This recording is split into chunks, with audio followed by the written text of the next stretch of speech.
El tema que nos ha venido preocupando desde siempre es que el tiempo pasa y las estructuras educativas del país siguen igual. Es decir, no logramos, y ahí sí que, digamos, en alguien como yo, a veces me siento un poco chueco porque no logro explicar por qué razón no hay modo que mejoremos, por lo menos en el área matemática. Ya la discusión de si las tablas de multiplicar hay que aprendérselas de memoria o no, ya todas esas cosas, ya, si usted quiere que sus alumnos aprendan de memoria, dele. No importa. Si usted no quiere que sus alumnos se las aprendan de memoria, igual no importa. De todas maneras, de alguna manera, los estudiantes necesitan las tablas de multiplicar. Entonces la gente va a buscar sus propias estrategias para irlas aprendiendo. El ideal es que la escuela propicie la facilidad para que puedan hacerlo. Pero ya no es esa la discusión, pues, ¿me entienden? ¿Verdad? Un mecanismo de las tablas de multiplicar es pongan carteles en todos lados, que ya me imagino que lo hacen. ¿Y cuánto es 5 por 8? Pues que miren el cartel, pues, ¿qué otro? Al fin y al cabo, eso sí, si todos los días, a la hora de matemática, hacen cosas en donde los niños o los adolescentes necesitan multiplicar, se les va a quedar. Si en un año no han aprendido ese dale, que dale, que dale, entonces sí la cosa estaría mal.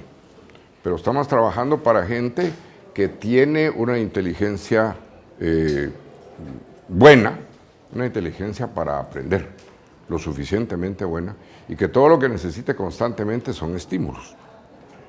Yo voy a desarrollar con ustedes un tema que se llama la ecuación de la recta. Si no saben nada de eso, mejor. Mejor para mí, para los efectos de lo que quiero, mejor si no saben nada. Si ya saben un montón de la ecuación de la recta numérica, se aguantan, por favor. Aunque se aburran, pero de todas maneras van a ver la línea de lo que quiero hacer. Voy a tratar de desarrollar el tema buscando que identifiquemos juntos el proceso de aprendizaje. Y por eso, precisamente y de manera intencionada, no uso esto. No uso tics, no uso nada de eso para hacia adelante. Nada, porque quiero que en la pizarra juntos vayamos viendo ciertas cosas que según yo son sencillas, pero no para todos. Entonces, por eso es que vamos a ir viendo eso, con la confianza, por favor, que si de repente algo no queda claro, háganme la campaña, pregunten, porque esa es otra cosa que debemos de acostumbrarnos a participar. Y la participación tiene un sentido muy claro, muy real. Aprender a participar en clase es una competencia importante para el desarrollo de la vida. Ahora tenemos una gran batalla de si participamos o no en las elecciones, ¿verdad? Entonces la gente está entre Jerez y la frontera, no sabemos qué vamos a hacer, estamos en circunstancias muy delicadas, siento que eso es parte de la educación. Siento que eso es parte de todo el proceso educativo y que muestra que el sistema educativo como tal, en todos los niveles, desde preprimaria hasta fuera de la universidad, pareciera que no funciona.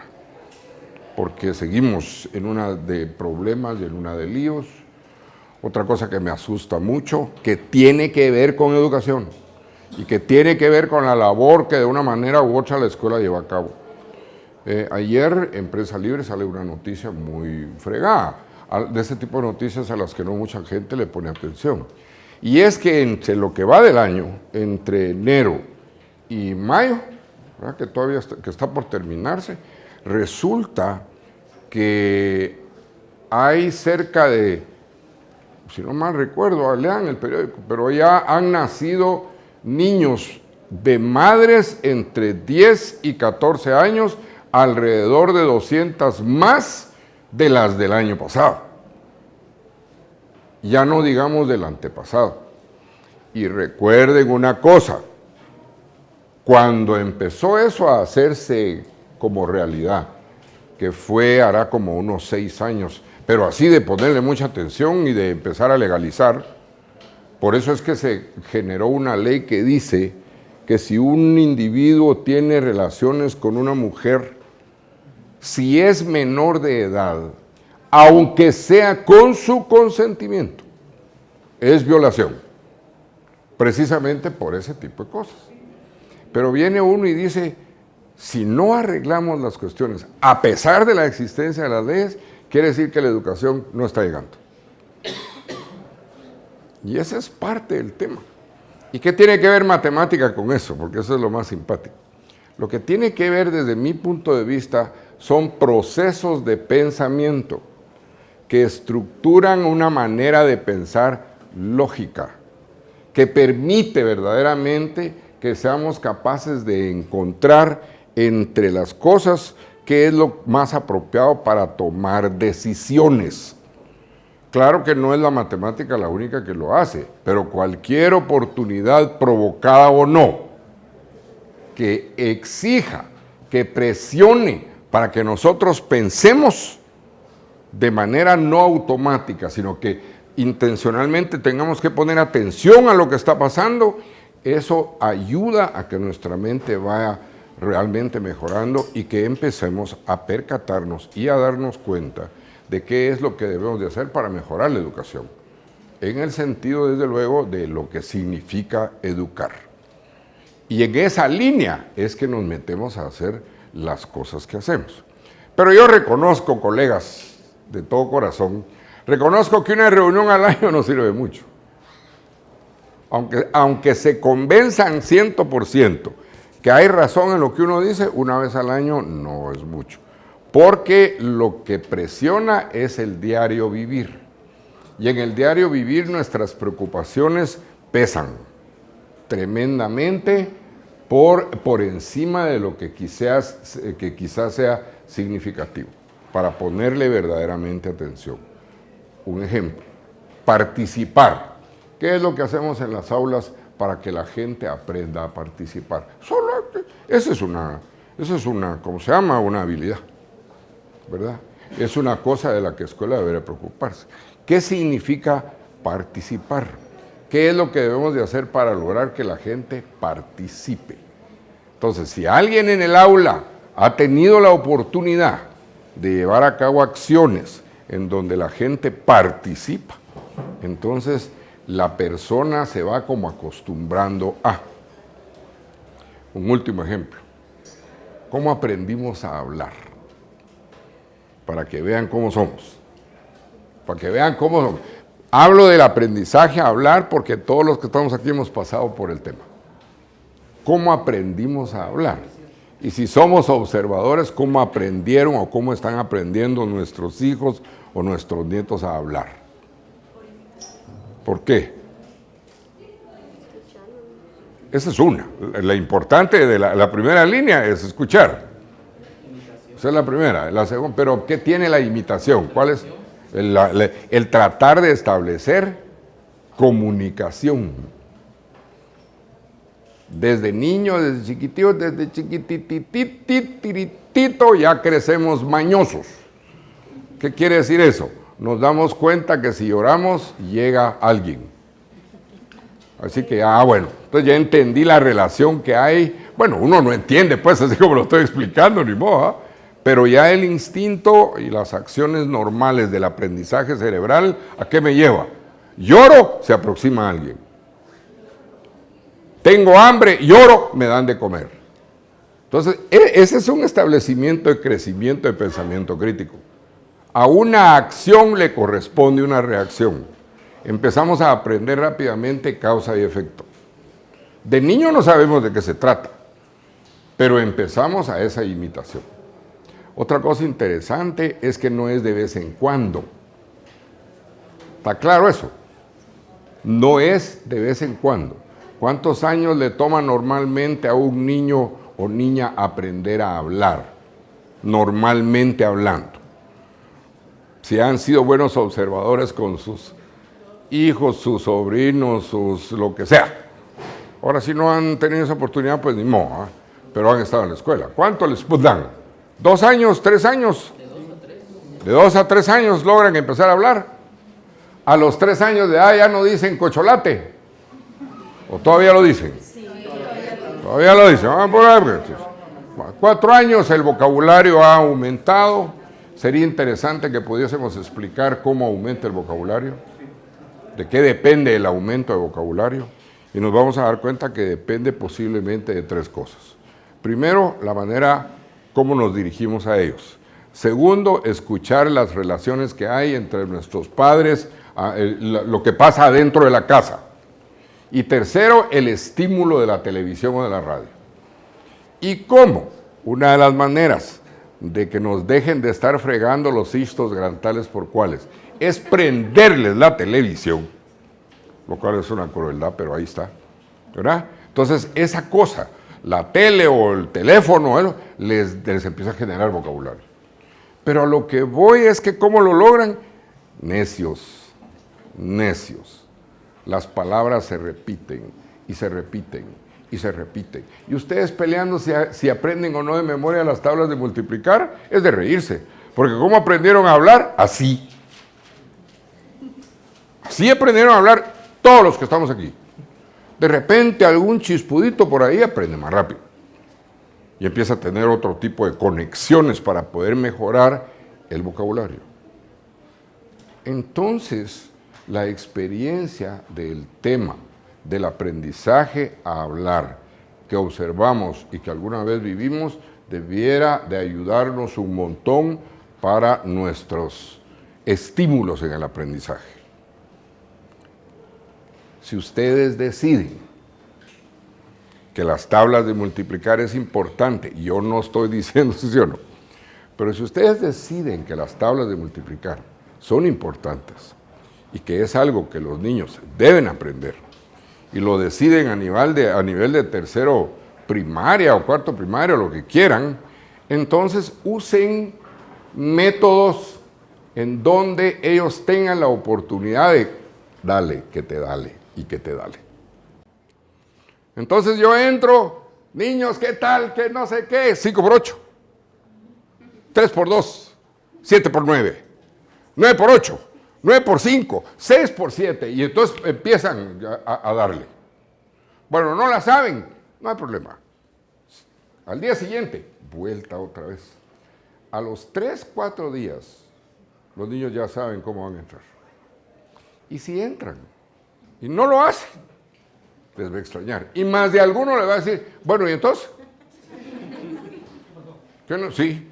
¿Qué no? Y entonces yo ya venía listo para las preguntas suyas. Esa es una. Y la otra es que ese brinco de preguntas de ¿cuánto es, lero, candelero? Está generando una cosa de vital importancia que se llama atención y concentración. Porque están obligando a los patojos a que estén atentos a lo que va a pasar. Pero eso hay que hacerlo desde el primer día de clase.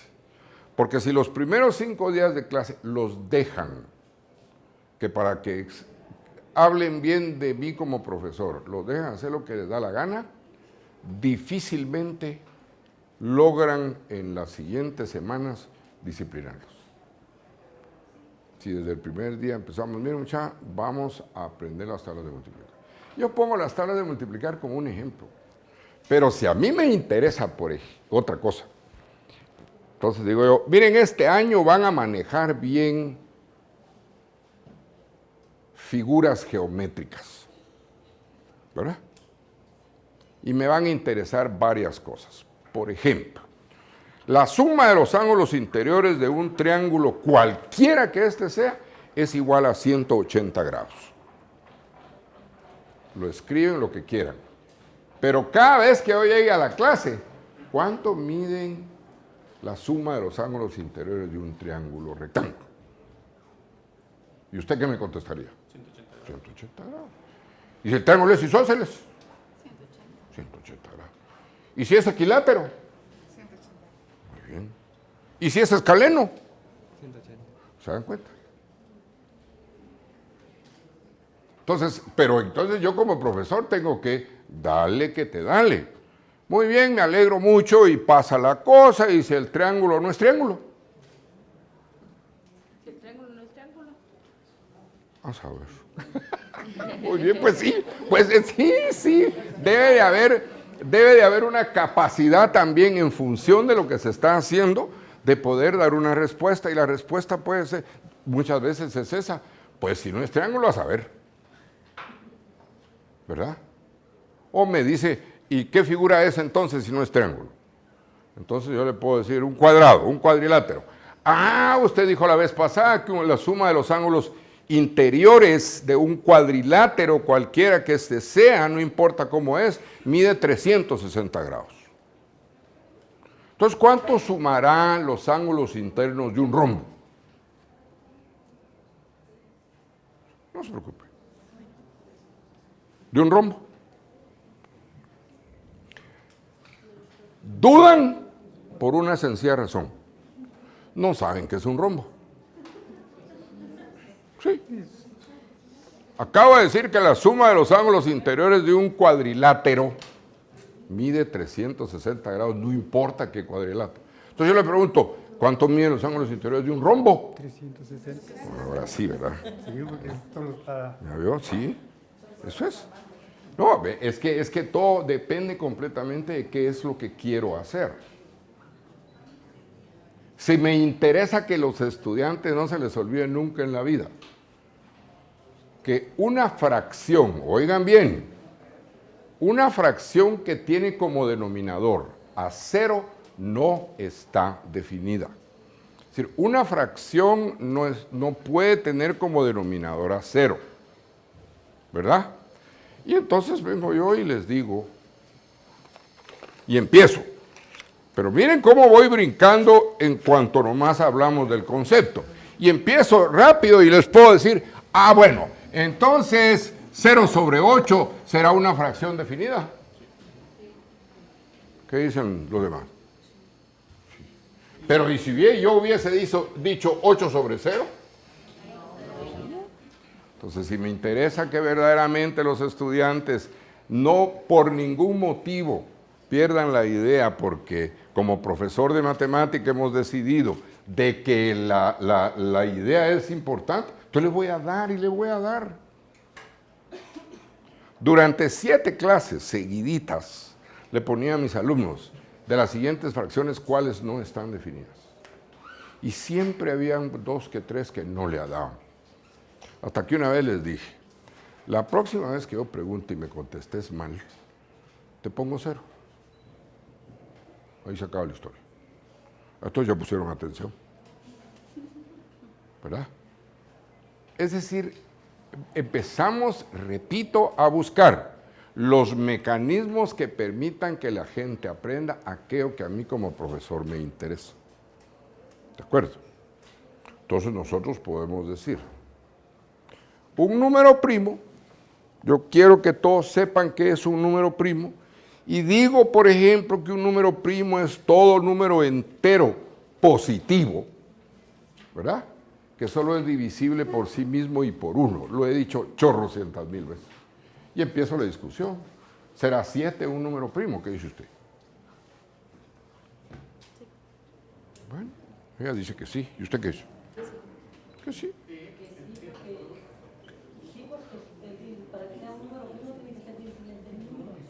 Muy bien. ¿Y el 8 no es divisible entre el mismo y la unidad?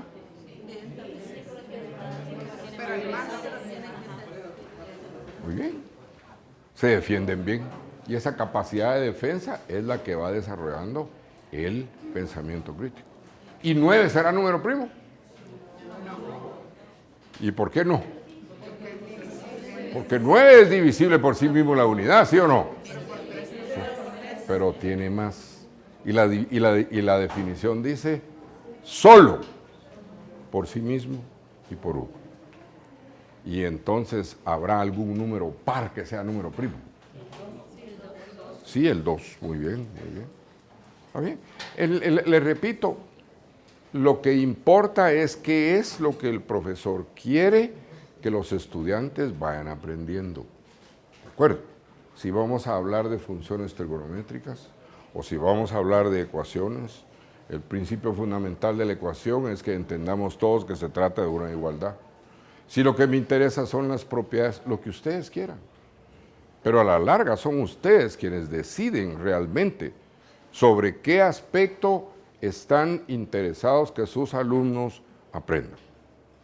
Entonces el ideal, independientemente de las presiones externas, es que ustedes puedan decidir desde un principio qué es lo mínimo. Fíjense bien, porfa, qué es lo mínimo que un estudiante debe mostrar haber aprendido después de pasarse un año conmigo. ¿Verdad? Pero ¿y en qué? ¿En ciencias? Pues si ustedes piensan, miren, yo voy a estar feliz con que aprendan a comer de manera apropiada. Es decir, que la alimentación sea sana. Si esa es la idea, se van a ir sobre ese lado. Pero si ustedes quieren que los estudiantes sepan perfectamente la problemática de la contaminación, se van a ir por ese lado.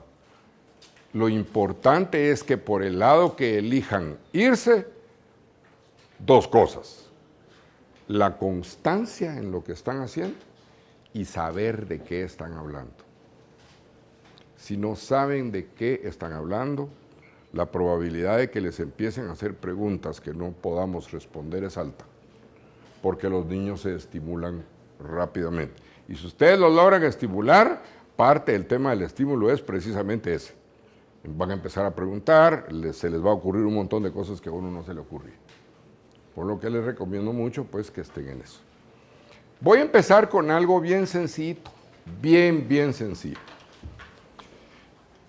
Ese sencillo está planteado en algo, siempre uno asume de que la gente sabe algo, sabe alguito del tema. Pero vamos a plantear para empezar lo que es un eje de coordenadas cartesianas, en donde el eje horizontal se va a llamar X y el vertical se llama Y. Primera cosa. Entonces, lo primero que necesito es identificar, que todos identifiquen esa parte. Se llama eje de coordenadas cartesianas. El eje de coordenadas cartesianas queda dividido en lo que vamos a llamar cuadrantes y me quedan 4 cuadrantes. Este es el primer cuadrante, este es el segundo cuadrante, este es el tercer cuadrante y este el cuarto cuadrante. Hasta este momento debe quedar claro una cosa. No me pueden decir no entiendo, porque no hay nada que entender. Solo estoy planteando las reglas del juego. Es todo. Ahora, si alguien me dice, mire, ¿por qué no hizo la línea torcida? Pues ni modo, la pude haber hecho torcida, gruesa, flaca, delgada y todo lo que quieran. Pero no, la idea es una línea vertical y una línea horizontal que se intersectan, ¿de acuerdo? Eso genera 4 ángulos rectos, ¿verdad? Y da lugar a que yo numere los... Lo que sí alguien me podría preguntar, mire, ¿por qué no lo hizo al revés? ¿Verdad? ¿Por qué no lo hizo al revés? La única razón es porque universalmente hablando, se aceptó de que estuviera en contra del movimiento de las agujas del reloj. No hay explicaciones filosóficas, epistemológicas profundas al respecto de la decisión. Puro cuento. Alguien lo decidió. Eso sí, una vez decidido, hay que respetarlo. Eso sí.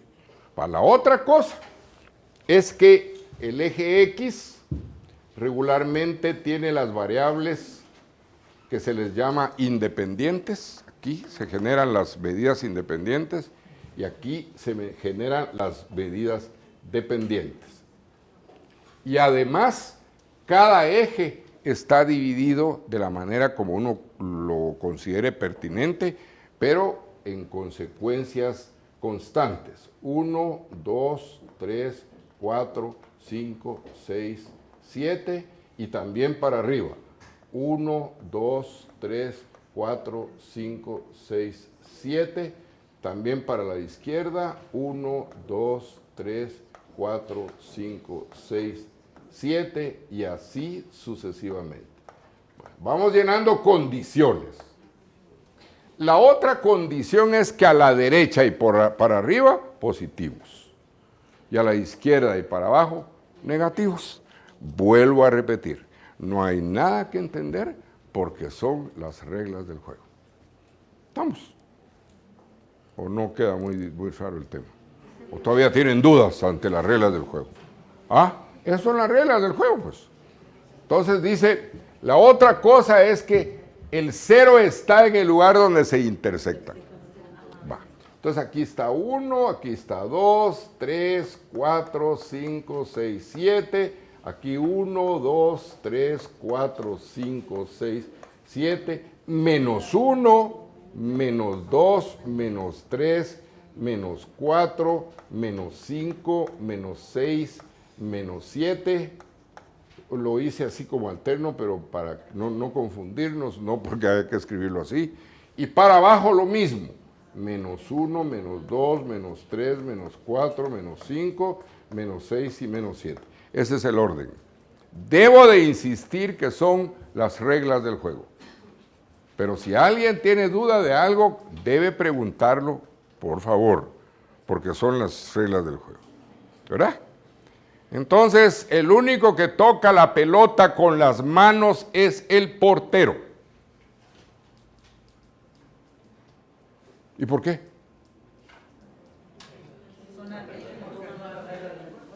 Puchis, pero si yo, ¿qué apelo? ¿Y por qué solo el portero? Él intercepta, no le tiene que dejar. Si un jugador fuera del área puede tocar la mano. ¿Fix? Ya vio. ¿Y por qué? Pero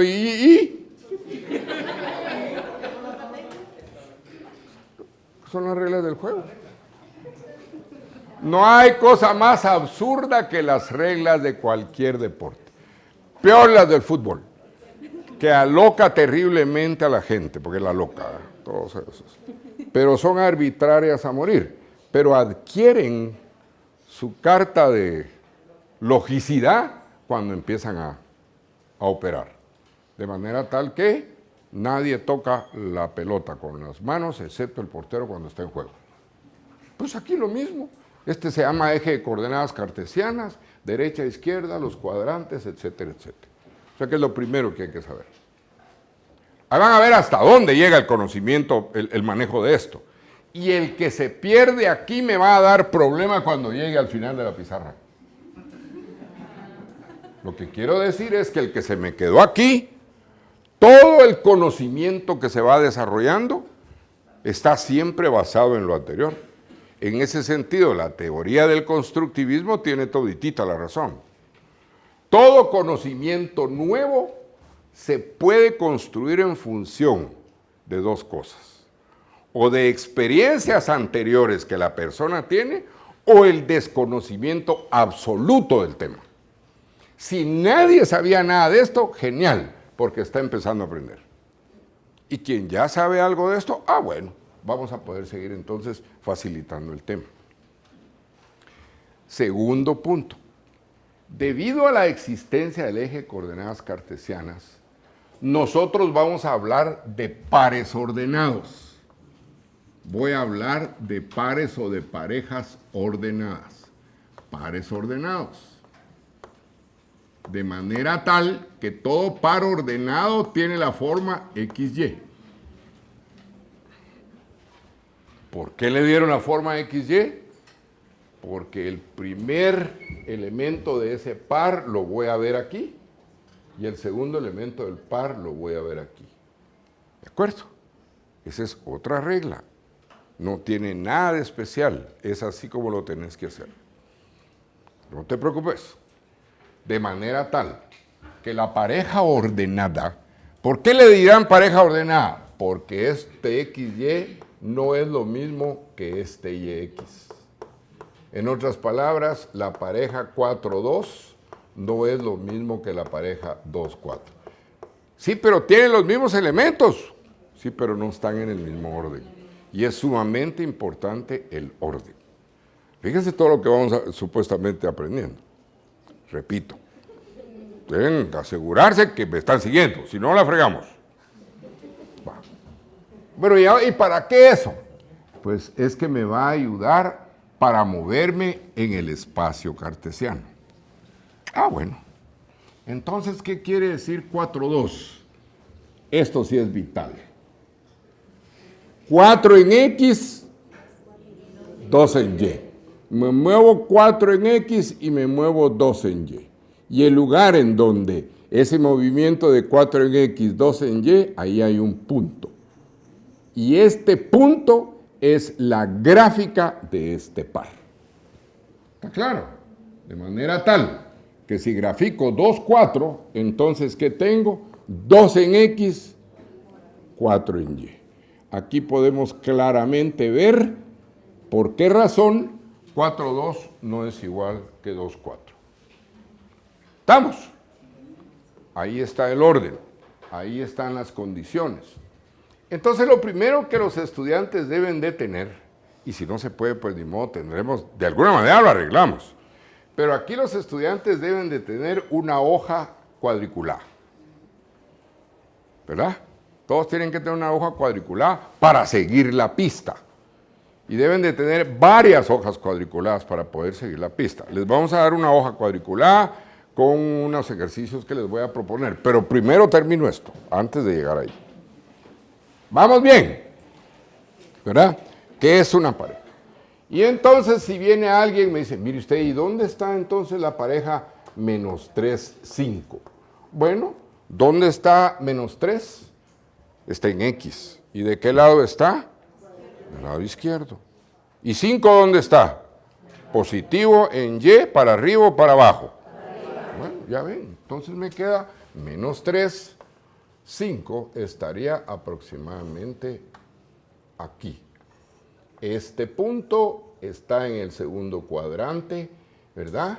Y me doy cuenta que ahí está menos 3, 5. Ah, que entonces quiere decir que dependiendo de los signos que tienen los números con los que trabajo, depende del cuadrante donde están, sí. Entonces, todos los que están en el primer cuadrante, ¿qué signos tendrán? Más.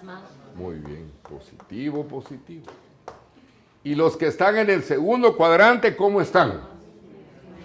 Negativo, positivo. Y el tercer cuadrante, negativo, negativo. Y en el cuarto cuadrante, positivo, negativo. Y esa misma discusión que voy teniendo con ustedes es la misma discusión que deben de tener con sus estudiantes.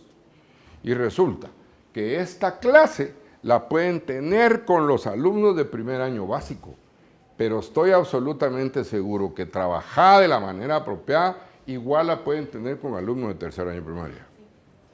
Igual. Tercer año primaria posiblemente necesite más estímulos visuales, posiblemente, ¿verdad? Pero a la larga, la mecánica de trabajo es la misma, desde la primaria. Entonces vamos viendo, qué brutal. Entonces ahí es donde yo les digo lápiz y papel. No lo voy a hacer porque no nos da tiempo, sino hasta después les voy a dar, después de que haya completado una buena parte de la lección, les voy a dar para que hagan ejercicios. Pero después de esto, lo que debo de hacer es, ahí está, un papel con 100 ejercicios. Localicen puntos, pues. Sí, localicen puntos. Y otro ejercicio interesante podría ser, miren,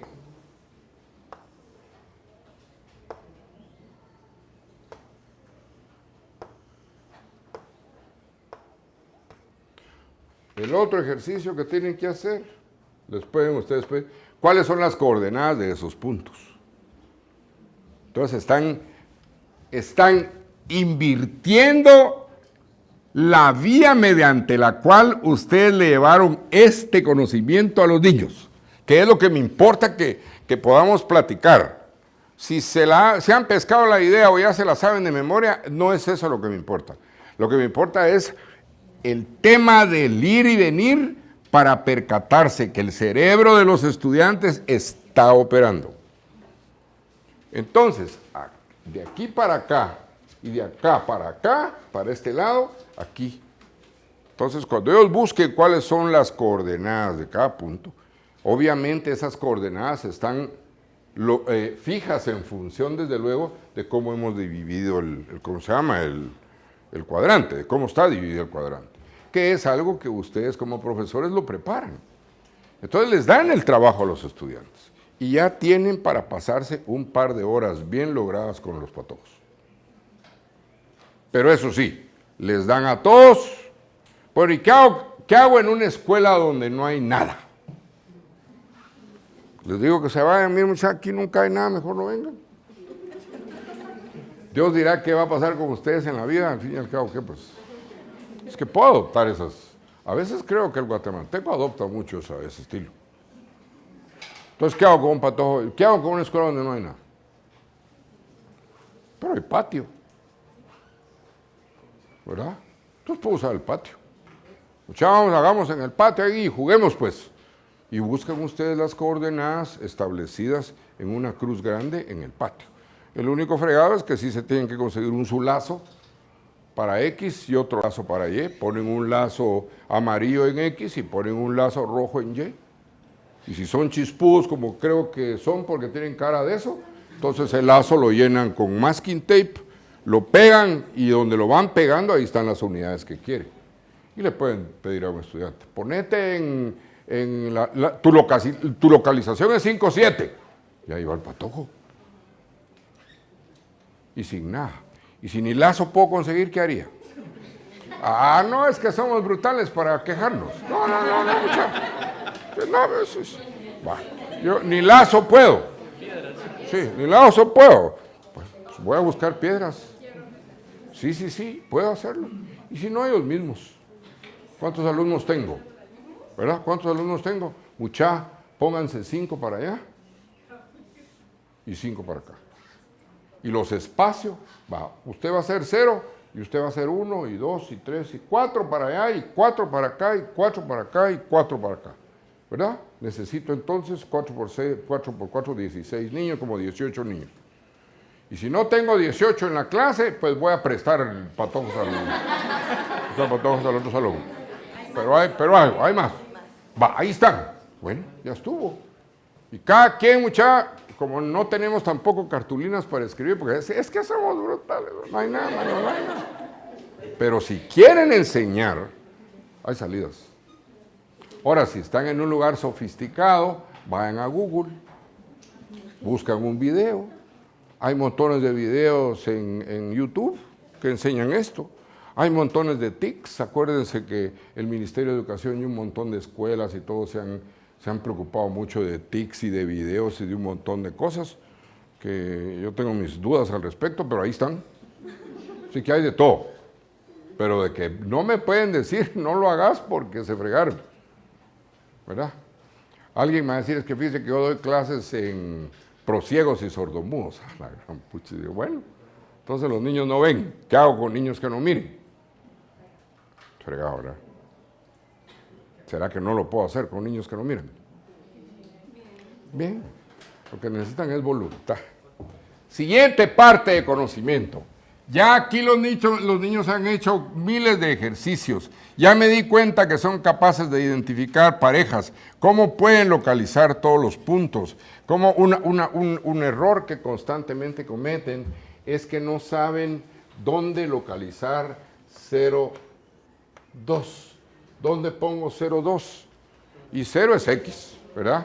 0 es X, aquí está el 0 y 2 es aquí. Entonces el punto que queda exactamente en Y es el punto cuyas coordenadas son 0,2. Y lo hago 2,0 y 2,0 sería aquí. Y menos 2,0 sería aquí, ¿verdad? Y 0 menos 2 sería aquí. El tema es que debo siempre de buscar todos los peros que puedan resultar. ¿Ya se dan cuenta? Se fueron en esto 2, 3 clases, gastaron un montón de ejercicios, se ponen a los patojos a trabajar en equipo, cuidan que estén trabajando, no que estén peloteando ni fregando, ¿verdad? Si sientan a un niño atrás de una niña y el niño tiene tijeras, ¿qué le va a hacer a la niña? En serio, ¿qué le va a hacer a la niña?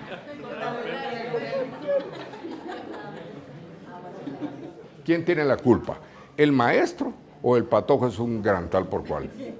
En serio, ¿quién tiene la culpa? ¿El maestro o el patojo que es un insolente, abusivo, gran tal por cual? El maestro. porque ya los conoce. Entonces no vayas a sentar a un patojo atrás de una niña que peor si tiene el pelo largo. Si tiene tijeras, se lo va a cortar. Si tiene chicle, se lo va a pegar. Pero es que esos son los gajes del oficio, pues, ¿o no? Entonces hay que estar alerta a eso. Segundo punto, avanzamos un poquito más. Y entonces dice uno, mire, ¿y cómo podemos establecer cosas? Pues el profesor podría decidir, aquí está un poco más fregada la cosa, pero le dice a uno, fíjese que vamos a decidir una igualdad de manera tal que y es igual a 2x más 1. Híjola, ¿y eso qué es? Usted no te da pena, no importa que sepa que eso no es. Lo único que me importa es que identifique que ahí está x y ahí está y. ¿De acuerdo? Eso es lo que es importantísimo. Identifique que ahí está X y ahí está Y. Entonces, miren lo que quiero que hagan. No, ustedes no lo van a hacer ahorita, solo vean la discusión con los estudiantes. Miren, muchachos, lo que quiero que hagan es que aquí está X, una línea acá. Aquí está Y igual 2X más 1, una línea acá. Y aquí pones Y. Y aquí pones la pareja generada. A la pucha, y eso es bien, a ver. Y le empiezo a trabajar a los estudiantes. ¿Qué valor le querés dar a X? Un valor cualquiera. ¿Qué valor le querés dar a X? 3. Bueno, le pones 3. ¿Qué voy a hacer? Y va a ser igual a 2 por 3 más 1. Muy bien. ¿Cuánto es 2 por 3? 6. Más 1, 7. La pareja generada es 3, 7. ¿Estamos?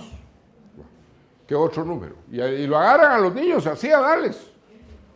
Sobre todo si dan la clase en la tarde con más acción porque se duermen. Así como se están durmiendo ustedes. Se duermen. Entonces los ponen a echar puntos. ¿Qué otro valor le damos a X? Bueno. Consejo, no busquen números tan grandes. Sí, van creciendo los datos y los van enredando. Pónganlos con números chiquitos. Va, 2, está bueno. 2 no está mal. 2, y es igual a 2 por 2 más 1. 2 por 2 más 1. Muy bien. ¿Qué pareja generé? 2. Y así sucesivamente. Entonces debo tratar de que hagan, por ejemplo, 0. Es muy importante que hagan 0. ¿Verdad? Después van a ver por qué es 0. Pero es importante que hagan 0. ¿Y esto qué quiere decir? Y es igual a 2 por 0 más 1. 2 por 0, 0, 1 es 1. Entonces la pareja generada es 0, 1, etcétera, etcétera. Puede que un niño me diga, mire, ¿y si le pongo números negativos? Pues en primaria no sé si trabaja en números negativos. Sí he visto patojos en primaria, en sexto año de primaria, trabajando ya con los números negativos. Pero si no han trabajado números negativos, no les pongan los números negativos, pues, que los van a enredar, ¿verdad? Pero ahora, si ya los trabajaron, entonces sí vale la pena que les pongan un número negativo, pues. Menos 1. Y igual 2 por menos 1 más 1. La pareja es 2 por menos 1 es menos 2. Menos 2 más 1 es 1. La pareja generada es menos 1, 1. Si no sé operar con números negativos y ponen un ejercicio de este tipo, van a confundir a los estudiantes. Entonces no lo hagan si no han trabajado con números negativos con los niños. Entonces, luego de este paso, ahora el ejercicio es grafíquenlo, ¿verdad? Grafiquen esa expresión. Ah, bueno, ¿y cómo lo graficamos? Nos vamos al eje de coordenadas cartesianas, ¿verdad? 1, 2, 3, 4, 5, 6, 7. 1, 2, 3, 4, 5, 6, 7. Y así sucesivamente, ¿verdad? 2, 3, 4, 5, 6, 7. Lo mismo para abajo. 3, 4, 5, 6, 7. La primer pareja, 3, 7. ¿Dónde está? Está 3, aquí arriba, ¿verdad? Aquí está la primera pareja. La segunda es 2, 5. 2, 5 está ¿en dónde? Aquí. ¿Verdad? La siguiente pareja, 0. 0, 1, 0, 1 está, vamos a ver, no, 1. No probamos con 1, no está. 2 por 0, 0, y no es 1, entonces 0, 1 va a estar acá. Y así sucesivamente, para menos 1, 1. Vamos a ver. Es que es menos 1, ¿verdad? Aquí. Gracias. Para menos 1, acá. Va. Y así van a empezar a aparecer un montón de puntos que tienen una característica en particular. Y la característica en particular que tienen es que son colineales. Es decir, todos los puntos están en una misma línea. Y eso permite, desde luego, con una regla, y ustedes ponen a los patólogos a hacer eso va a permitir que puedan hacer estas cosas. Y al hacer esto, me doy cuenta entonces que la recta puede ser algebraizada. Entonces me doy cuenta que la recta tiene condiciones que pueden expresarse como una igualdad. Y entonces ahora ya tenemos la posibilidad de hacer eso. Bueno. ¿Cuántos días de clase se me fueron ahí? Tal vez unos 3 días. ¿Cuál es el siguiente paso, colegas? ¿Cuál es el siguiente paso? No, entonces no me han entendido. Pues sí. ¿Cuál es el siguiente paso? Sí. Una es al revés. Le pongo puntos y que empiece a descubrir. Pero que descubra cuál es la relación de la recta que le pongo para escribirla así, no lo va a poder hacer. Hacia eso voy. Pero lo que sí debo de hacer, después de haber gastado un par de clases en esto, ¿qué es? 100 ejercicios. Hagan las gráficas de las siguientes ecuaciones. Y cuando les digo 100, no estoy bromeando. Tantos ejercicios como sea necesario, pero entonces los vas a, ¿cómo es que dicen? Los vas a... No se trauman, hombre, el traumado es uno, ellos no. El trauma de ellos es decir, ala, profe, y tanto, y qué va a... Eso es lo que ellos van a protestar. Cuando yo digo 100 es una manera de hablar, pues. Ustedes deben de calcular que los niños o los estudiantes, aquí voy por primero y segundo básico también para los estudiantes, deben de gastar siquiera, piensen en que los estudiantes van a gastar en su casa siquiera 20 minutos diarios de mate. Solo 20. Entonces les van a dar ejercicios para 20 minutos. Entonces, si 2 de estas cosas es para lo único que tienen tiempo, le hacen 2 nada más. Pues sí, ni modo. Y una parte del periodo de clase, el ideal es mínimo la mitad de la clase, hacen ejercicios. No utilicen toda la clase para estar habla y explica como lo estoy haciendo ahorita. No lo hagan. Después de hacer esto, ¿qué vamos a hacer? Listo. Aquí hay que resolver 3 ejercicios, por ponerles un ejemplo. Ya como maestro sé cuánto más o menos van a utilizar.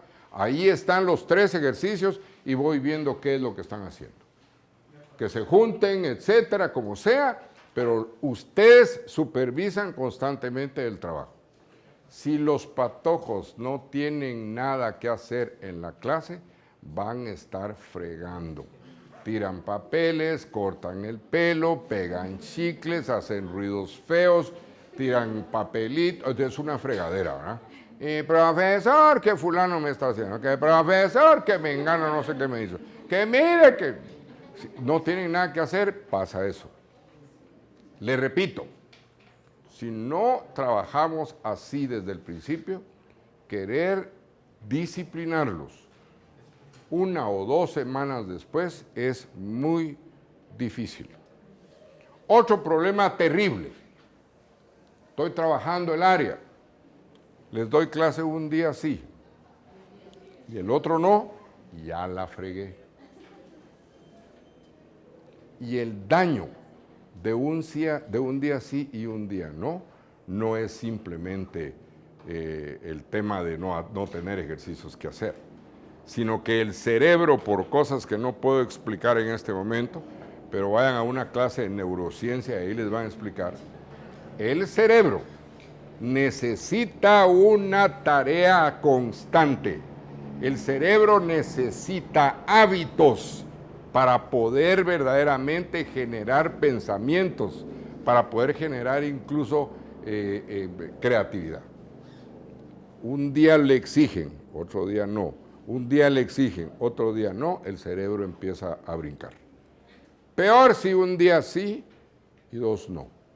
Y peor si el día que el maestro llega exigente y bravo y les mete cualquier cantidad de ejercicios para que no llegue 2 días después. ¿Cómo hago para que me entiendan que eso es grave para el sistema de aprendizaje? Y entonces yo les pregunto fácilmente a ustedes. Así aprendieron a hablar. Un día les hablaban, 2 no. 2 era silencio total. ¿Verdad? De repente aparecían otro día y les hablaban un montón, y pum, se volvían a hacer. Así aprendieron a hablar. No.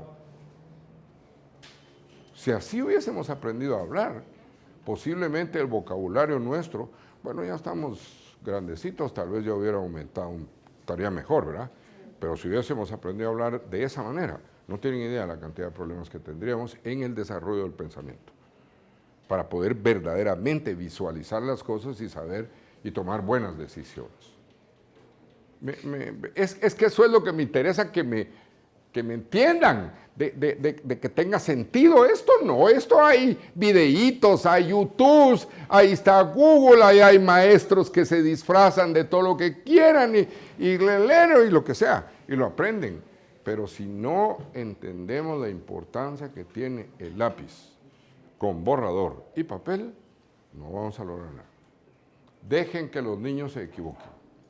De la equivocación se aprende.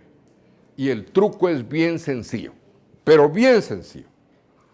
Si me equivoqué y cuando lo discuto y me lo explican, entiendo dónde está el error, entonces aprendí.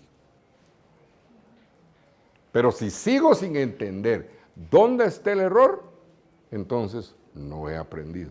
Debo preguntar. ¿Vamos bien? Otro paso. Bueno, ahora aparecen varias cosas que van a ser necesarias para todo lo que viene después. Y lo otro es que viene alguien y le dice a uno, mira, hay 2 puntos. ¿Qué distancia habrá entre esos 2 puntos? Ay, Chabela. Bueno, hay una salida bien fácil. Y no, la salida bien fácil es agarrar una regla y... Entonces, mido. 15 centímetros. Perfecto. Pero si los puntos son en el espacio.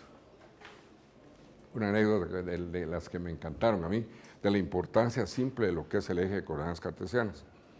En el año del terremoto, en 1976, un buen número de ustedes no habían ni nacido.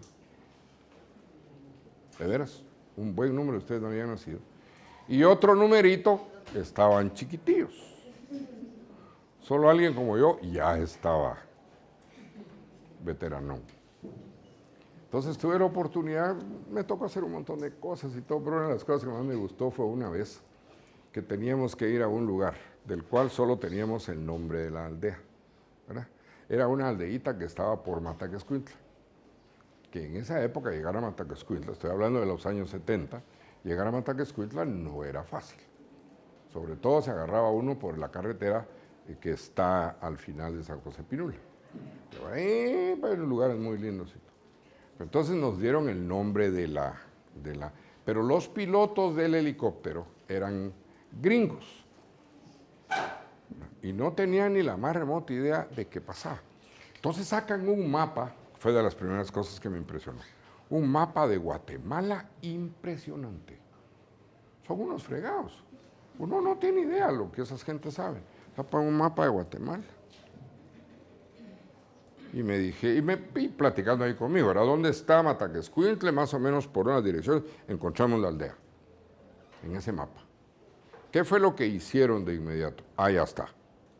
Entonces colocan una brújula, establecen el norte inmediatamente, el norte magnético de la Tierra, ¿verdad? Establecen el norte y todo, y por coordenadas cartesianas ya sabemos dónde está. Bueno, vámonos pues. Yo no tenía la menor idea, seguía ignorante, solo vi cómo hicieron. Pero cuando hablaron de coordenadas, sí entendí. Pero cómo le entraron al tema, porque son mapas. Y entonces es una de las habilidades que la escuela no nos enseña, a leer mapas. Y a no hacer que cada centímetro en el mapa representa 100 kilómetros en la realidad. Eso casi no lo hacemos en la escuela, la escala. Bueno, total es que menos. Entonces, ¿sabes qué? Son 23 grados al no sé cuánto para el este y todo. Las coordenadas son este tipo de las coordenadas, solo que son tres números, porque es tridimensional. Y vámonos. Y efectivamente ustedes van al avión, el helicóptero, un animal grande de helicóptero, y se va hasta arriba, si empieza a volar.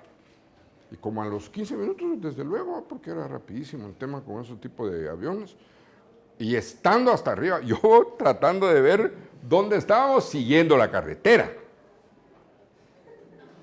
Fíjense, si será, siguiendo la carretera.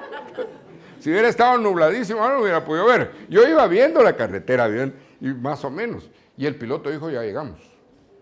Puchica, ¿llegamos a dónde? Según la brújula, ellos pusieron la brújula en el, ¿cómo se llama? Su brújula magnética sobre el, ¿cómo se llama? El mapa. Y obviamente cuando ya tenían las coordenadas, se llevan la brújula y la montan en el helicóptero. Entonces, la brújula es la que va diciendo. Y hasta que llegan donde están las coordenadas para las cuales la brújula ya había sido en el mapa adecuada. Y él dijo, ya llegamos, estando altísimo. Entonces empezamos a bajar y efectivamente ya habíamos llegado. Desde luego que entonces ya hubo que hacer un vuelo rasante para poder identificar la aldea. El único que había llegado a la aldea era yo, antes, en Jeep y toda la historia, ¿va? Pero ahí sí, ahí está. Bueno, total, miren lo que hicieron las coordenadas, las pinches coordenadas.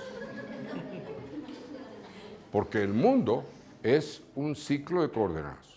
Claro que un poco más especializadas, desde luego. El mundo es tridimensional y entonces se introduce un nuevo elemento. Pero ustedes con un mapa pueden perfectamente dirigirse. Así que por eso es que los pilotos que viajan para cualquier lugar del mundo, ¿cómo llegan? Si nunca en su vida han llegado muchas veces al lugar. Llegan porque eso, tienen todo. Bueno, ahora con los programas y las computadoras que hay, la computadora inmediatamente le da la velocidad del viento, si está a favor o en contra, le dice dónde están los problemas de las corrientes y el avión va paseando por ahí, pero ya es por eso. Ahí, ahora, si nunca entendieron las coordenadas, el helicóptero no hubiera llegado nunca ahí, pues. Entonces ahora dice uno, bueno, pero no siempre voy a tener algo que medir. Bueno, entonces tomen en cuenta esto, fíjense esto, pues. Mira, este punto, ¿cómo llegaste a ese punto? Pues hay un X1 y un Y1. Síganme bien la pista, porfa. X1 y Y1. X1 y Y1. Ese es este punto. ¿Sí o no?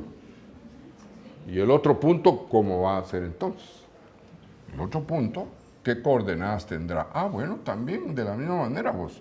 Lo obtuvimos de la misma forma. ¿Y cómo le llamamos a ese punto? X2, Y2.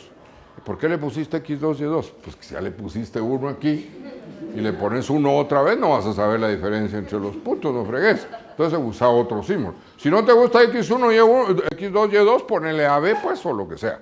Pero hay que poner un par. Pero el orden es importante. Bueno, entonces llamémosle a este X2 y a este Y2. Muy bien. Entonces, la distancia es esta. Esa es la distancia.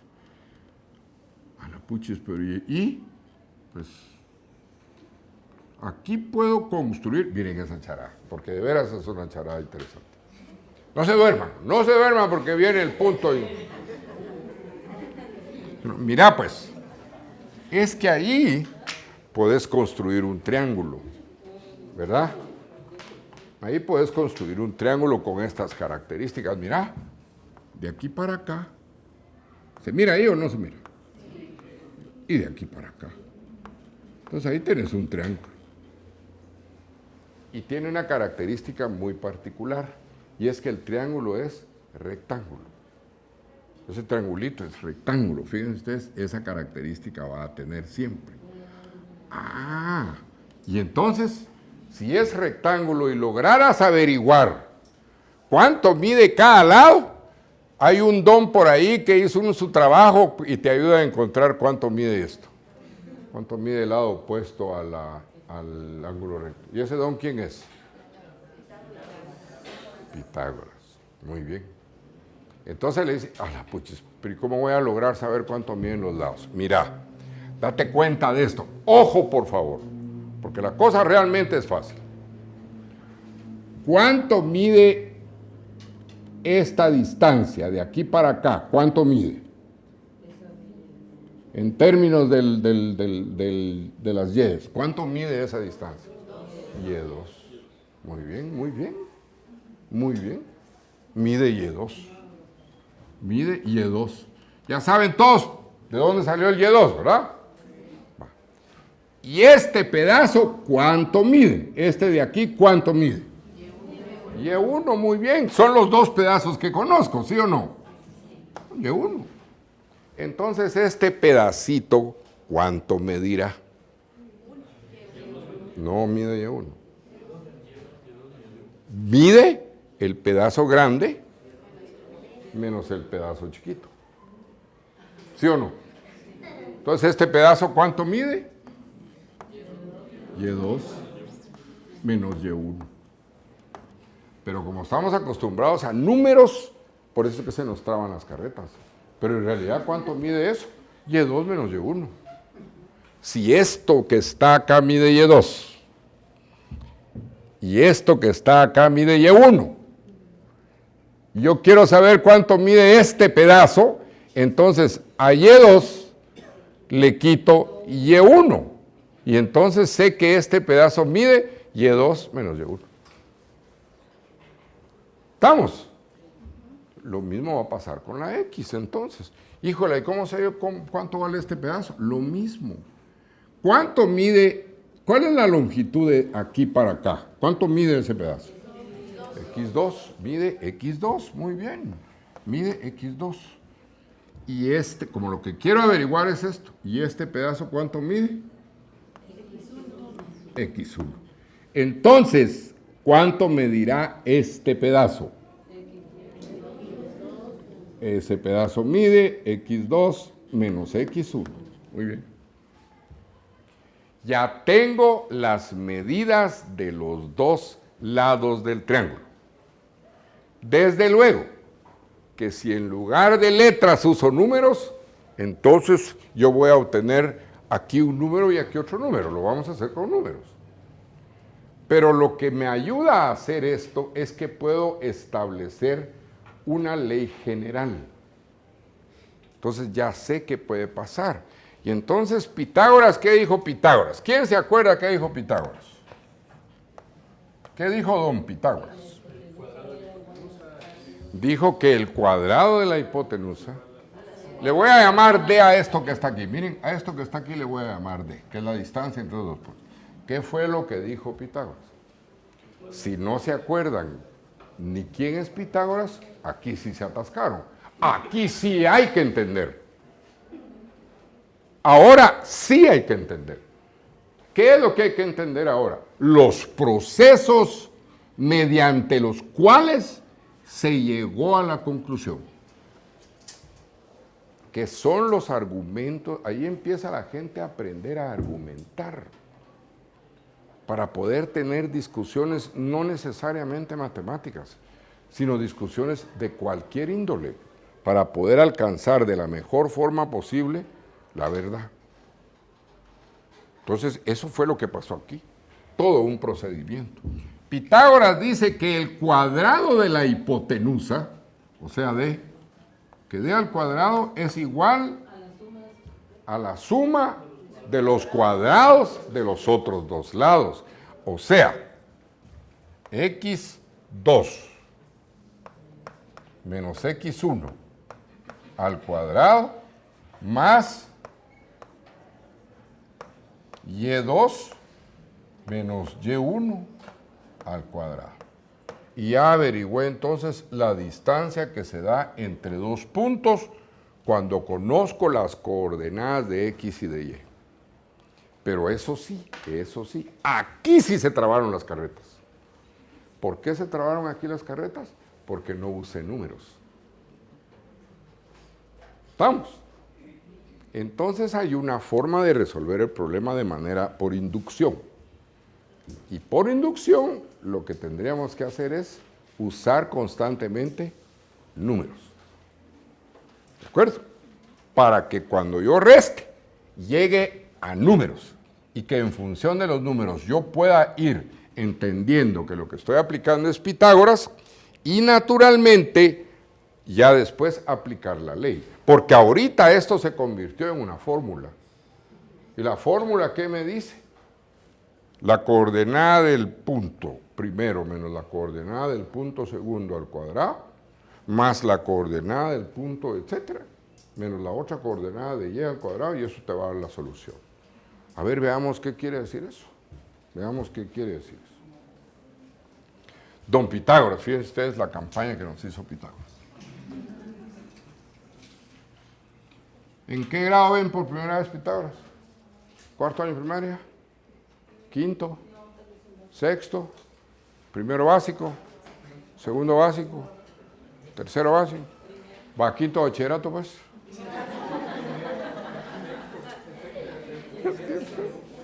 Vamos a llegar. Entonces, si a mí me dicen, mire qué distancia hay entre los puntos 3, 5 y 4, 2. ¿Qué distancia hay entre ellos dos? Según lo que encontré aquí, este sería x1, y1, y este sería x2, y2. Y como elevo al cuadrado, no importa quién pongo primero o quién pongo segundo. No importa.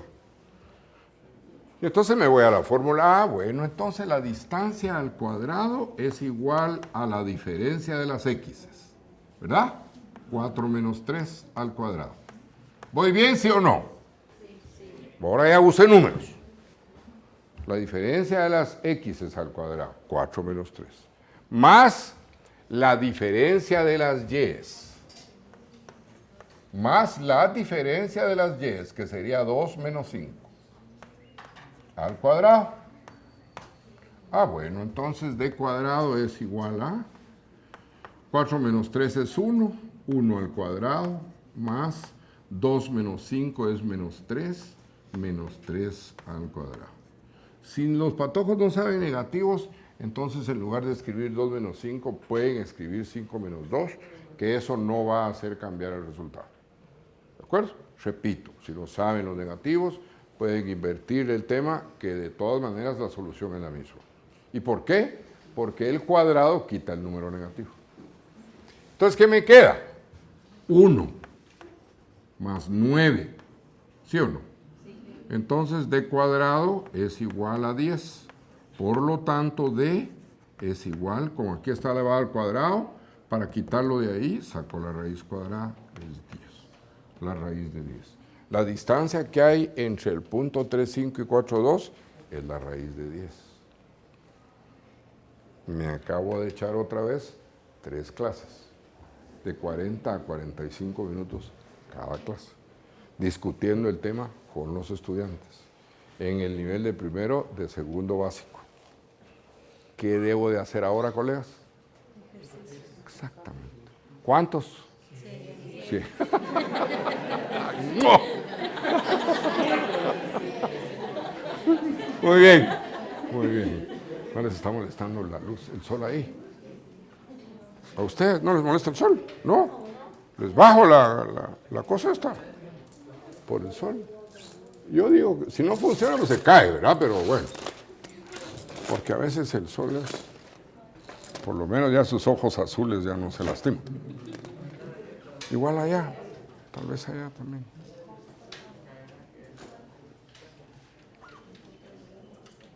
Dele sin pena. Para el lado que sea, ahí va. Eso. Sí, más. Ahí casi. Va, entonces ahora ¿qué hay que hacer? Chorrocientos ejercicios. ¿Sí? Lápiz, borrador y papel. Deben ocupar, no lo puedo decir de otra manera, deben de ocupar la mitad del periodo haciendo ejercicios. Por eso se fueron 3, 4 clases en lo que yo expliqué en 10 minutos ahorita. Pero necesitan que la mitad del periodo se vaya en ejercicios. Van al Google y le ponen ahí, ¿cómo se llama? Distancia entre 2 puntos, ejercicios, hasta ejercicios resueltos, le ponen a Google distancia entre 2 puntos y aparece el chorro mil, ¿cómo se llama? Ejercicios sobre la distancia entre 2 puntos. Así que no estén con el cuento ese de que, y la misma historia. Si no hay papel cuadriculado y no hay nada, pues ahí está el lazo de color amarillo con el lazo rojo. Si no, ahí están los niños. Si no pueden masking tape, pues ahí están los niños. Hay cualquier cantidad de forma que permita que verdaderamente puedan aprender el tema. Entonces ya ahí se me fueron otro montón de los. Desde luego que podemos averiguar cuánto mide el punto medio, etc. Ahora, ¿qué es lo interesante de lo que estamos haciendo? Lo interesante de lo que estamos haciendo, insisto, es que hay una promoción constante del pensamiento. Nosotros no pensamos mucho. Miren, por lo menos yo. Miren pues, suena la alarma. Aunque a estas alturas del partido los viejos ya no dormimos, entonces nos quedamos esperando que la alarma suene. Brutos. Bueno, suena la alarma. Al sonar la alarma hay que decidir si me levanto ya o no. Una vez decidido tengo que decidir si me baño o no. Hoy es miércoles. No, yo me baño solo los viernes. ¿O no? Bueno, me levanto, voy al baño, empiezo a vestir y todo. Toditito lo que hacemos, todo, por lo menos en un 90 o un 95% lo hacemos en automático. Desayunamos, nos lavamos los dientes después de habernos vestido y toda la historia. Y eso es puro automático. El cerebro como tal no está pensando. Simplemente está como quien prende una máquina y ahí va. ¿Verdad? De repente al abrir la refrigeradora no hay huevos. ¡Ah! Eso sí lo hizo pensar. Juela, ¿y ahora qué hago? Eso lo hizo pensar. ¿Y ahora cómo me las arreglo? Y no tengo pisto, hay que irle a pedir fiado a la señora de la esquina. Paso que ya le debo, no sé. Eso ya me hizo pensar. O puse a calentar el agua y se me olvidó. Y estaba cociendo plátanos y lo dejé ahí y de repente el olor de lo quemado me guasta por todos lados. Eso volvió otra vez a hacer que el cerebro... ¿Me entienden? Y el cerebro necesita constantemente, si queremos en realidad aprender y pensar para tomar mejores decisiones, debiéramos de estar constantemente como retados. Por eso es bueno leer, aunque sea el periódico, pero que no es la mejor de las lecturas, porque toca demasiadas veces aspectos emocionales. Entonces eso sí fastidia. Pero aunque sea el periódico, qué sé yo, la gente pone en la televisión, escucha noticias, pero mejor dicho, oye noticias, pero no las escucha. Es decir, eso es lo que uno tiene ahí. Y eso lo va moviendo por el comedor, levantando a los hijos, hay que levantarlos, levántense haraganes, granales, porque toda la misma historia. todos los días pasa lo mismo. Entonces el cerebro actúa en automático. Pero esa es la vida, no es que sea malo, esa es la vida. El único problema es que el cerebro actúa en automático, ¿verdad? Con todas las cosas que hace. Y entonces lo que sucede es que la escuela le va permitiendo a la persona que la mente empiece a operar y a trabajar. El maestro en realidad es una de las profesiones, si bien es cierto quizá la peor pagada, también es cierto que es de las profesiones que más obliga a las personas a pensar. Es increíble, si ustedes van a las oficinas del Estado, bueno, no solo las del Estado y todo eso, es tremendo estar ahí, pues, qué fregadera. ¿Cómo cuesta? No pueden salirse o cada uno va a una cafetería y dice, le ofrecen a uno un desayuno con huevos revueltos, frijoles, queso y algunas, mire, tráigalos pero sin frijoles. Es que no se puede, pues si no quiero los frijoles. Sí, pero es que siempre sale con frijoles. No, su pena es que usted dele aunque me cobre el plato entero, no quiero los frijoles. Bueno, entonces apuntan, ¿no?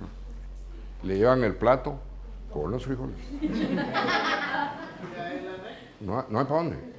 Es decir, el hábito, la costumbre, el tema, usted no vaya a pedir nunca algo que no va con lo que debe ser porque se lo llevó la grande. Entonces, por eso es el tema. Vamos bien. Bueno, ya es hora de café. No, así, ¿verdad? Sí. 5 minutos. A las 5. Pero ¿y a las 5 no terminamos? A esa hora les van a dar hasta que terminen. Se fregaron. Bueno, ¿cuántos días van aquí? ¿Cuántos días van aquí? Van por lo menos 3, 6, 9, 12 días ya. Sí. Faltan 12 días, ya van 12 días. Ahora veamos una cosa interesante. En el triángulo, ahora, fíjense ustedes que hay cuestiones tan curiosas de por qué es que es importante ver esto. Por ejemplo, los hospitales tienen la obligación, por ley, de reportar siempre el nacimiento de los niños. Reportando siempre el peso y cuánto miden, la estatura, pues, en longitud. Miden, también tienen que reportar la edad de la madre, deben de reportar si la madre declara el nombre del papá, porque siempre hay un papá, ni modo, o cómo se declara, pues, todo ese tipo de cosas los tienen que hacer, tienen que hacerlo. Pero una de las cosas más interesantes es el tema del peso y la estatura. Y el número de días que tardó el embarazo antes de dar a luz. Y es increíble cómo ese tipo de información, esa información hace cosas como esta.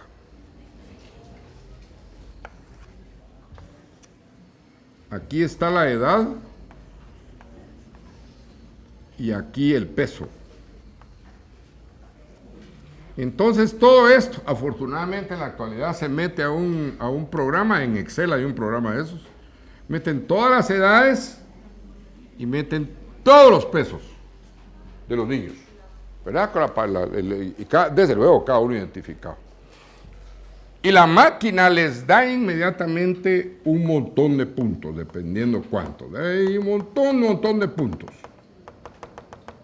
Regularmente esos puntos tienen una conducta. Es increíble, pero tienen una conducta.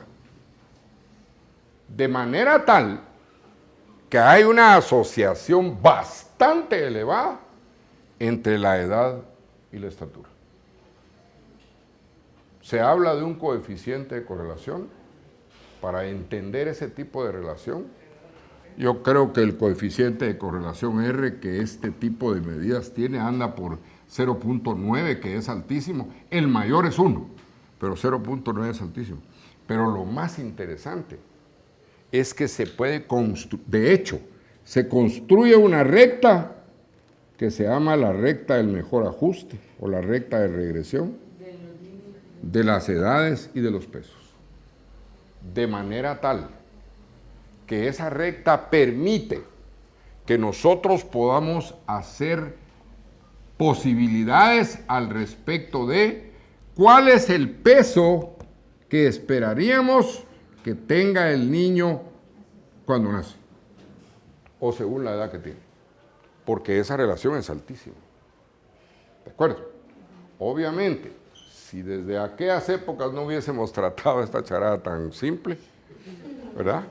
Entender esto sería una dificultad horrorosa.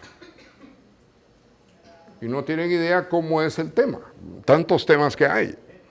Las bacterias crecen de una manera exponencial y construye una curva de este tipo generalmente.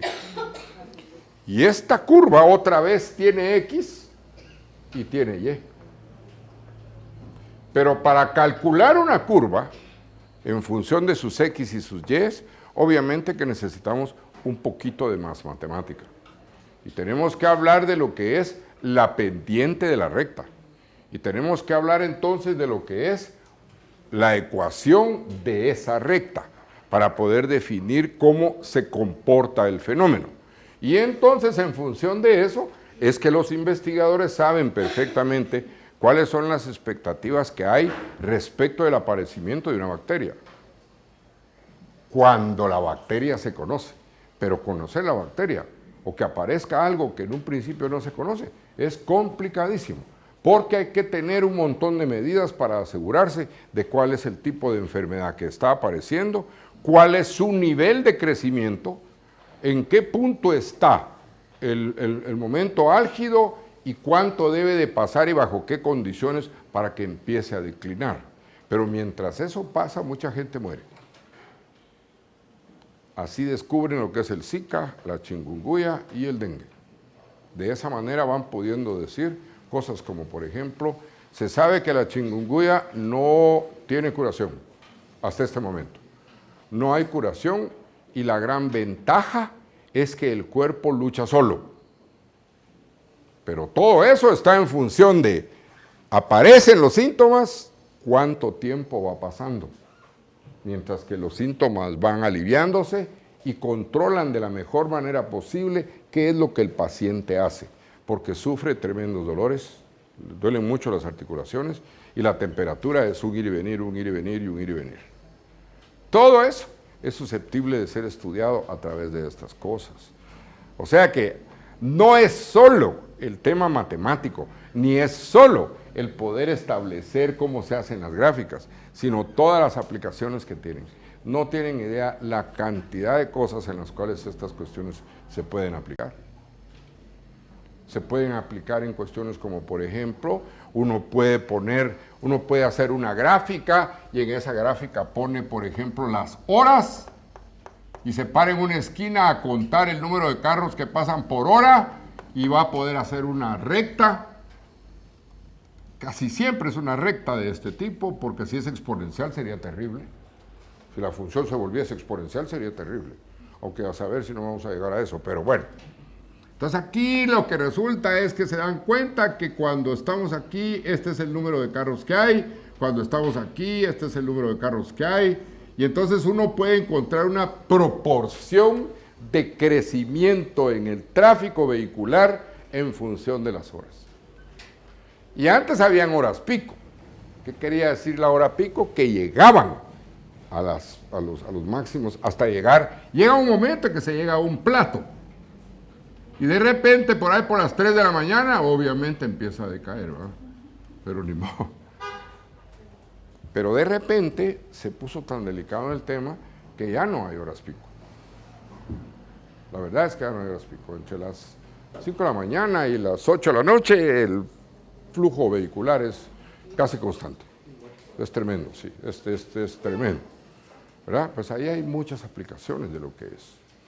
Y entonces, en función de ese, ¿cómo se llama? De ese triangulito pasa lo siguiente. Ya les voy a dar la última fase, pues.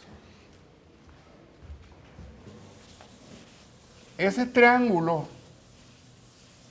que es una porción de la recta, de la cual habíamos estado hablando, tiene varias características en donde sí, obviamente ya es necesario saber un poco más.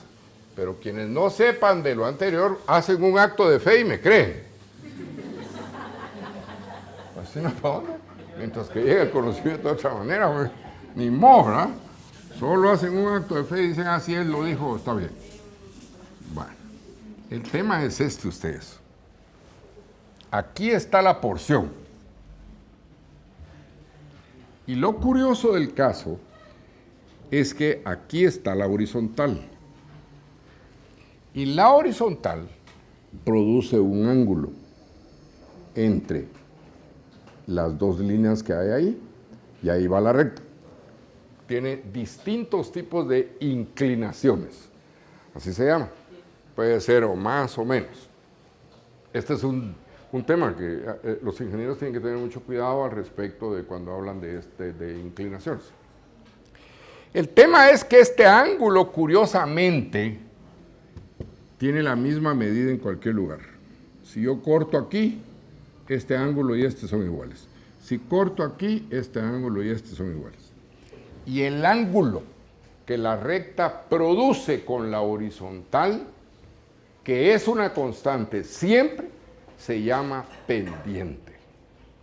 A eso se le llama pendiente. Le repito, el ángulo de inclinación que la recta tiene respecto de la horizontal se llama pendiente. Y entonces esa pendiente en un triangulito como ese es este. Y existe una función trigonométrica, si esto se llama beta, es el nombre de la medida del ángulo, dice que la tangente de beta, ahí es donde les pido que hagan un acto de fe, es igual al cateto opuesto, es decir, lado opuesto, sobre el lado adyacente al ángulo.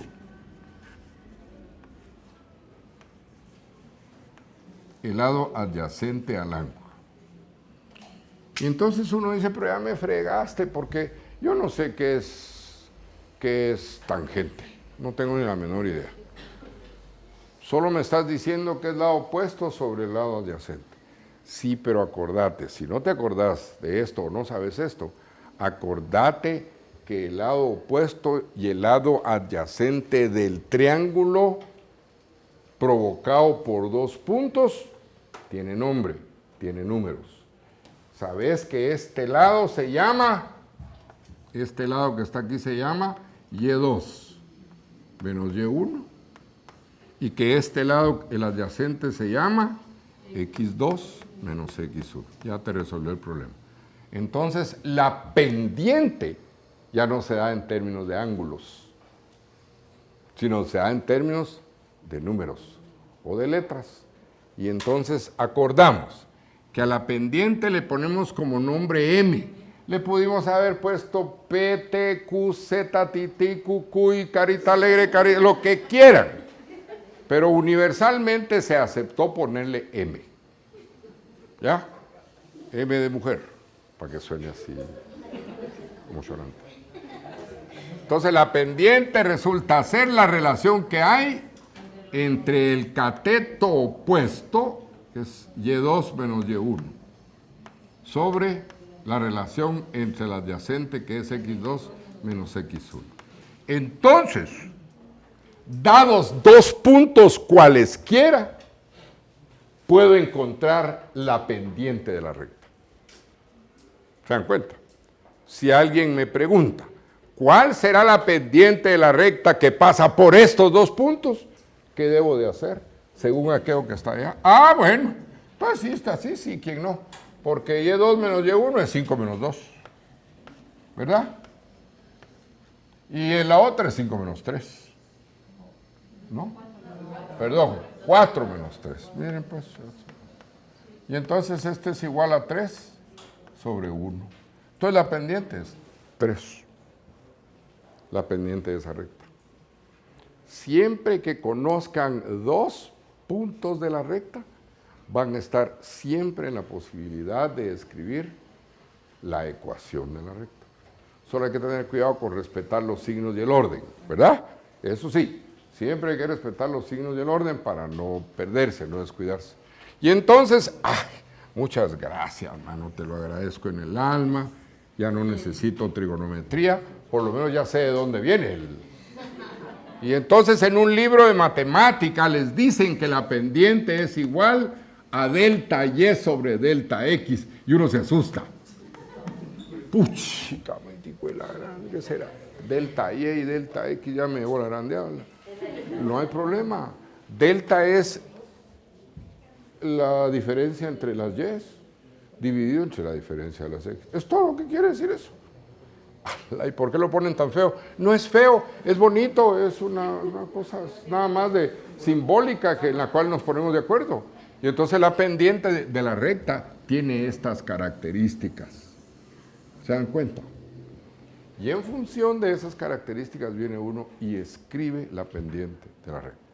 La pendiente me dice cómo me muevo en el transcurso de los puntos para poder ir encontrando constantemente puntos de la misma recta. ¿Sí? Y entonces alguien me dice, mire, ¿y entonces cuál es la ecuación general? La ecuación general la vas a escribir de esta manera, ¿verdad? Y todos los libros lo tienen y todas las cosas ahí. Si no hay libros está Google, si no Google hay, de allá les dije todo lo que hay. Entonces la ecuación dice y es igual a mx más b. ¿Se acuerdan que hicimos un ejercicio de eso? Esta es la ecuación general de la recta. Donde m es la pendiente, y esta b le dice a usted dónde la recta corta al eje y. ¿Y qué, cómo así? Si extiendo la recta en el eje de coordenadas cartesianas, si hago esto, si la extiendo, voy a encontrar siempre dónde la recta corta al eje y. Si lo hago para acá y la pendiente va a ser negativa, siempre me va a dar el lugar donde la recta corta al eje y. Coordenada en el origen. Nos echamos ahorita 5 días de clases. Sí, señorita, dígame. Pero en el valor de la pendiente es negativa, el resultado. A ver, déjeme ver. Cuando cambió 5 y 2 en el orden de los puntos, los de X no los cambió. Entonces, Tiene razón. Si puse primero 5 menos 2, debo de poner primero 3 menos 4. Sí, ella tiene toda la razón. Hay que guardar el orden, muchas gracias. Es que yo ando viendo si la gente pone atención.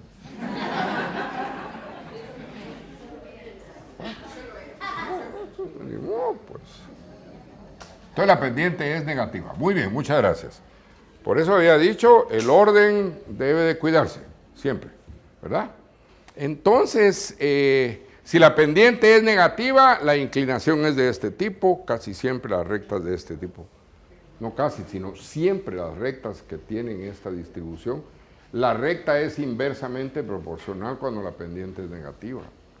¿Qué quiere decir inversamente proporcional? Quiere decir que mientras más aumenta X, más baja Y. Y cuando es directamente proporcional, quiere decir que cuando más aumenta X, más aumenta Y. Allá adentro hay todo un estudio, pues que no es suficiente con lo que hicimos hoy, naturalmente. De todas maneras, yo les voy a dar la hoja de ejercicio que tenía preparada para que lo hagan en su casa y entre sus cuates y entre ustedes se pongan a hacer algo ahí para ver qué logran hacer, ¿verdad? Para que verdaderamente le den sentido. Comentarios, pues, preguntas, porfa, alrededor de... Vean los pasos. Una de las cosas que debo de insistirles. Si el patojo o la patoja se quedó aquí. ¿Ya me entendieron? Si se quedó aquí, olvídense de todo lo que viene después. Va a sufrir horriblemente, odio la matemática, yo no entiendo a ese viejo gran tal por cual, es una lata, no me quiere, le caigo mal, solo sacó 0, y ahí va la familia, busquémosle un tutor. Dichoso el tutor o la tutora, que hace pisto, un poquito, por lo menos un poco más, ¿verdad? Pero ahí va, que el trato y que no sé. Cuando el error, ¿en dónde está? Aquí. Donde empezaron con eje de coordenadas cartesianas, se empezó a perder. ¿Y cómo yo como profesor me doy cuenta que se está perdiendo?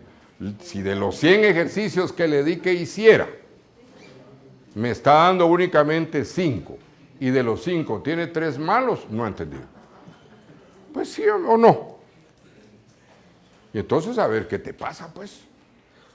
¿Verdad? Veamos qué es lo que verdaderamente vamos a hacer para componer las cosas. Puede suceder que sea desinterés, puede ser que haya discalculia, puede ser que haya retraso mental, para poder captarle ideas y cosas por el estilo. Y todo ese tipo de cuestiones, el ideal es que el maestro se percate de eso. Pero yo me sentiría feliz con la tarde de hoy, con que se percaten bien lo que pasa aquí, si no entendió cuando empezamos. Ahí se quedó. Y eso de las coordenadas cartesianas, hay un montón de juegos. Hay juegos en el teléfono que juegan con coordenadas cartesianas. Hay juegos de Lego que se llama Battleship, en donde se tapan las cosas y uno va diciendo por coordenadas dónde está el otro. Es muy interesante cómo se van jugando y son puros juegos basados en este tipo de cuestiones. Así que mecanismos hay. Preguntas pues, díganme, comentarios, cómo ven la cosa, qué no estuvo claro, qué más cuestiones no hay. Porque mi intención al hacer la clase como la he hecho, que es así de habla y habla y habla y habla, es para que se dé la posibilidad de discutir el aprendizaje. Les repito, en YouTube hay varios, cosas de este tipo, montones, enseñando el tema. Google tiene cualquier cantidad de ejercicios, si ustedes le ponen lo que le quieran, le preguntan al San Google y San Google se los da. ¿Sí? Y ahora hay un programa en el celular, una app, ¿verdad? Fíjense ustedes que ese programa que hay ahora, uno agarra el celular en el libro, no importa qué tan difícil es el ejercicio. Uno lo toma, le toma fotografía al ejercicio y el condenado teléfono resuelve el problema en segundos. Pero así. Más me tardé en tomar la foto que el infeliz teléfono me diera el resultado. Y entonces ahí se acabó la historia, pues, ¿verdad?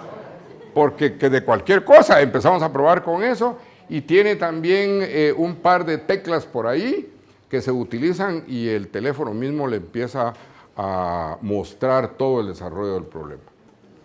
Y entonces, pues, la tecnología está, pues, claro que la tecnología está. Y la pregunta es, ¿y entonces para qué estamos dando matemáticas si ellos lo hacen todo? Sí, claro, cuando la inteligencia artificial llegue a los extremos hacia los que va, el problema va a ser la gran cantidad de gente sin trabajo, la gran cantidad de gente que como va a tener mucho más tiempo libre, el tema de las drogas se va a incrementar, porque andamos en busca de emociones. Somos locos, hombre, eso es inevitable, estamos chiflados. Entonces andamos en busca de emociones, ¿verdad? Y cada vez que una emoción se acaba, ahí va la otra, y ahí va la otra, y ahí va la otra, ¿verdad?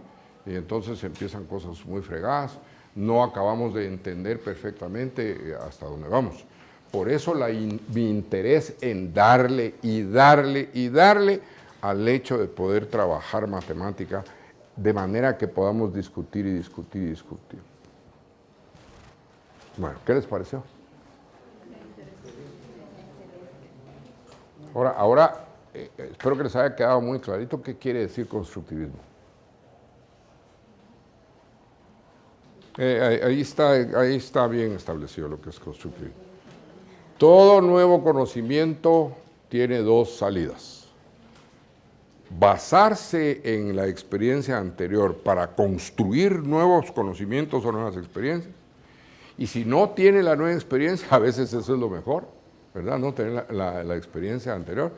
Se genera, se crea la nueva experiencia y viene entonces todo lo demás. Pero eso quiere decir que si la experiencia de conocimiento que antecede a es mala, va a haber problema con todo lo que viene después. Y todas las profesiones es lo mismo, ¿verdad? Pero piensen cómo va Guatemala. Piensen de veras cómo va Guatemala, ¿verdad? Y díganme si no tiene que ver con educación todo lo que le pasa a nuestro pobre país. Y nosotros somos maestros. Posiblemente yo soy el más veterano, no posiblemente, seguramente yo soy el más viejo de todos aquí. Y puedo asegurarles que hemos pasado, hecho, y no hay mo. ¿Verdad? Solo en Guatemala hacen una nueva carretera. Invierten 450 millones en la construcción de 15 kilómetros de la carretera. ¿Verdad? Ya saben de qué estoy hablando, ¿verdad? Caen los grandes cuentazos de agua los primeros días y se inunda totalmente la carretera. Y uno dice, no, es que esto no es, o es una ignorancia crasa, ¿verdad?